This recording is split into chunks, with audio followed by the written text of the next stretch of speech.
Okay, hey you guys, welcome back to my channel. This is part 2 of my labor and delivery story.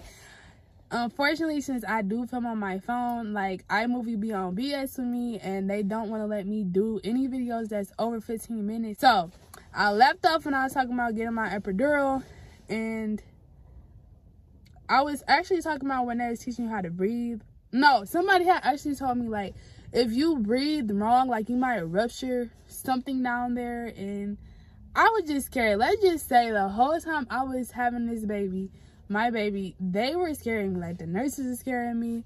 My family was not being that helpful because they kept, like, like, they were not being cooperative. Like, I needed them to just be quiet, shut up, give me a massage, and just be there for moral support. Just be like, oh, I'm so proud of you, Summer. You're good. Like, everybody just kept making jokes and kept having too much fun, eating in front of me. Like, kid you not, his dad ate, he was trying to get some hot Cheetos, and I'm like, can you not eat in here? Like, I'm not even a mean person, but when I was in that much pain, your girl was kind of mean. My dad likes him. How you gonna tell him he can't eat? Then I'm telling him to stop. Like, I'm like, Dad, can you be quiet? And he likes him, why? He was like, so why do you want me to be quiet? Like, girl, I'm gonna whoop you. I'm gonna stop you. I'm like, can you please stop me so I can get this baby out of me? I'm like, so why did you have to make me a girl? Like, I was in so much pain. I was so mad. Like, I'm just like, I just want to get this baby out of me. Like, that pain, like, contractions, they hurt. Like, everybody that's watching this, if you're, like, about to have your baby, like, girl, just know it's gonna hurt. Try to find you some ways to deal with that pain relief. Like, try to find ways to deal with the pain so that you can, you know, try to be as comfortable as possible. Like, maybe you're not going to be like me and you're not going to want people to massage on you, but just find anything that's going to help you because it hurts. So after I got my epidural, though, I was chilling. I was relaxing. Like, you can still feel, like, your contractions. You can still feel it, like, all around, but it's like, it kind of just feel like somebody tugging that, like, that's the best way I can describe it. It just kind of feel like you're being tugged at down there. Like, you're getting tugged, but it don't really, like, it's not as intense, I would say, because you can still feel it, but you can relax, you can go to sleep, you can eat, like, you can talk normal, like, you're all good. But you gotta wear, like, a catheter, so that's kind of weird, and you get really cold. And, you know, you also can't eat. All you can have is, like, ice chips, and that don't do nothing but make it even more colder. So other than that, it's real chill. That's when I started calling my other friends. I called his godmom to come out there. I called my best friend to come out there. Like, and we just was talking, having a good time. Like, I was just chilling. I was supposed to be taking a nap before he came, but I'm just like, you know, my friends here. Hey, how y'all doing? Like, I'm just having this baby. Touched my belly. But I was so chill once I got that epidural. And then they were waiting for my water to break because it didn't break. By that time, it had to be like 3 o'clock in the morning. I think I was all the way effaced. That means I didn't have my cervix. Like, it wasn't there anymore. Like, so the baby was almost there. We were just waiting for him to come. So that's when my OB, I finally saw my OB, like, after a couple of hours of being there in pain. I finally saw her. And I just love my OB. Like, she was so chill and she was nice. So she came in and they checked me again. I was almost close, but my water did not break. So they got like this really long thing and they like broke my water.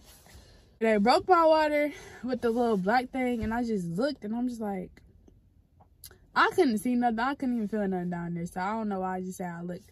But yes, they broke my water or whatever. And then, like, maybe, like, 10 minutes later, they're like, okay, we're going to practice pushing. I'm like, practice pushing? Okay.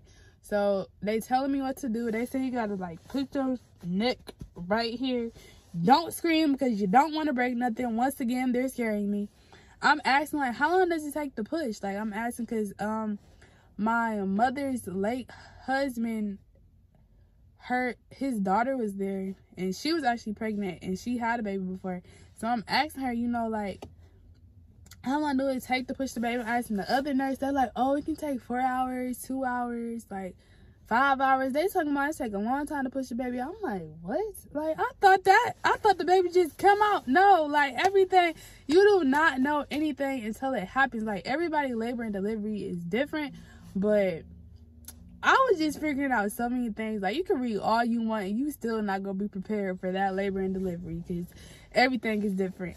So they're like, so okay, we're gonna practice pushing. Don't scream. Whatever you do, don't scream, and just tuck your chin and just push with all your might. And I'm just like, okay. And my sister is like, you know that you're about to have a baby if you feel like you're about to die. So I'm like, okay. So yeah, so I started practicing. They did the little 1, 2, 3, 4 push, 1, 2, 3, 4 push. But I'm like, why haven't you ain't stopped? Like, I thought we was practicing. So they like, so the baby's coming. So they like, do you want to see? So they bring out this big mirror, and like, they say that you can look. Like, do you see the baby's hair? And I'm like, so no. So I think they turned out the epidural, but like, it was weird. Like, I don't know if it just numbed me out really good, but I did not feel it. Like, I didn't feel no ring of fire that they say, like when your baby crowning. I don't remember feeling a ring of fire. I don't remember feeling pain when I pushed him. I just remember it all happened so fast. Like, I was pushing. I probably pushed like 5 times. I feel like he came out in like 10 minutes. And when he came, like, he just like flopped out. Like, I thought it was gonna come out slow. He flopped out of me, but I think his head had got like a little stuck. So, because when he came out, he did have the cone head, and I was a little confused about it, but like, they explained it to me. So he kind of got stuck. He had like a little cone head because of that. And he came out, and they popped him on my chest. And you know, like, I just did that, like, them tears of joy. Like, because I kept imagining like what it would be like, and it was not like that. Like, it was like, it's so crazy because you be so in love with a little alien. Like, all of it just, yes, I said alien.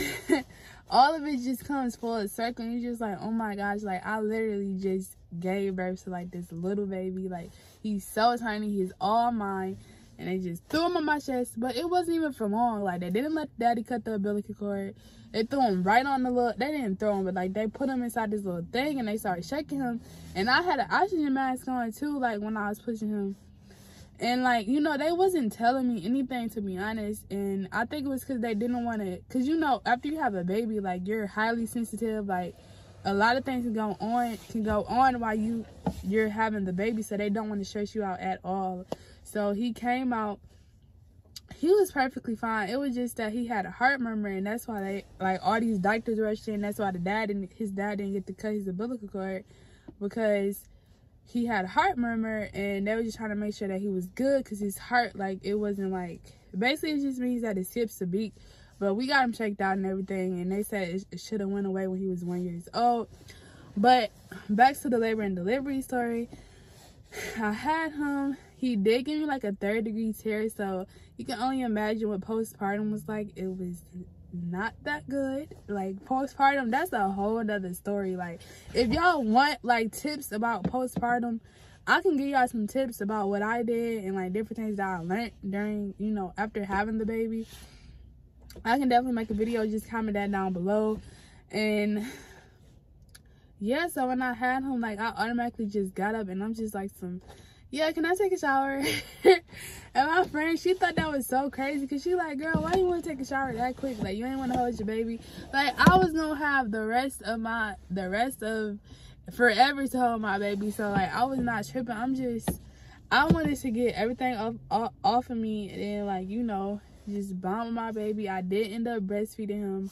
I didn't at first, like, it was kind of hard getting him to latch. So I guess my phone wanted to die, but it was hard trying to get him to latch on at first.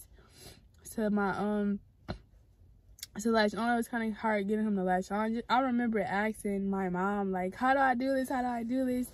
But I did perfectly fine. I breastfed him pretty well, and that pretty much was my labor and delivery experience. Like, it took a long time, I'm not gonna lie, but every minute, every second of pain, every second of agony, I do it all again for my baby. Like, I love him so much. He is 2 years old now. So if you guys want to, you can wish him a happy birthday in the comments. He turned 2 on December the 27th. He was born at 8:59 a.m. And I think he was like 7 pounds and like 11 ounces. I don't remember. I'll put that on the screen as well. But I just want to say thank you guys so much for watching, tuning into my video, watching my little story time, my little reminiscing about my baby boy that's 2 now. They grow up so fast. So I hope this video helps someone that, you know, they're about to have a baby, or maybe it was entertaining for someone that just like watching story times. But I'll see you guys in the next video. If you guys haven't already, please be sure and just subscribe to my channel, give me a thumbs up, comment down below, happy birthday to my son, anything, or you can just say hi to me. And I will be seeing you guys in the next video. I'll see you later. Bye.